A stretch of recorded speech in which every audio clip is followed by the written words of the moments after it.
Nilizaliwa miaka ya 90 ndani ya nyumba ya upendo.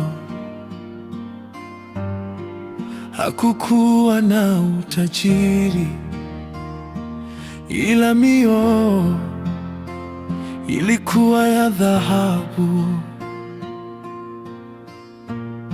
Mikono yako ilichoka kutafuta riziki kila siku, lakini mezani kwetu hakukosekana chakula wala tabasamu. Ulinivisha nguo kwa jasho lako, ukanipeleka shule kwa matumaini makubwa. Nilikimbia madarasa mara nyingi nikidhani nimechoka, lakini wewe ulisema, mwanangu, elimu ndio urithi.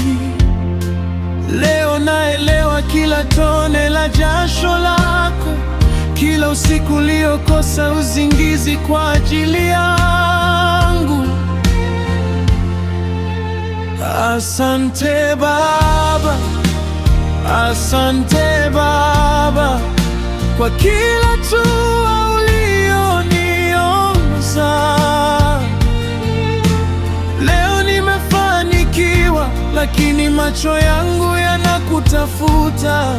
Natamani unisikie nikisema asante Baba. Nimejivunia kuwa mwanao, hakuna wa kufanana nawe duniani. Mungu akupumzishe kwa amani. Mwanao, nimekumisi sana.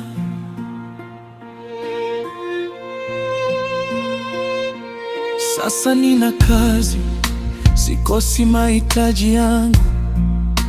Ndoto ulizonipandia zimeanza kuchanua, lakini kila mafanikio yanaacha pengo moyoni, kwa sababu macho yako hayaoni tena ushindi wangu. Nawasikia wenzangu wakizungumza kuhusu baba zao, wanawapelekea zawadi siku za furaha. Mimi hizi zawadi nimpe nani sasa? Mikono yangu imebaki hewani, nikiangalia watoto wangu wakicheza, machozi hunitoka kimya kimya. Nani watamuita babu?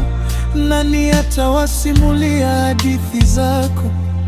Nikipata shida, ushauri ni muombe nani? Nikipata furaha, ni nani atanipigia makofi? Baba, pengo lako halitafutika milele. Asante Baba, asante Baba, kwa upendo usio na mwisho. Ulinifundisha kusimama hata upepo ulipovuma. Leo kila hatua ninayopiga ni kivuli cha mafundisho yako. Nitakupenda mpaka mwisho wa pumzi yangu. Mungu akupumzishe kwa amani. Nitakuja kukukumbuka kila siku. Asante Baba, asante Baba.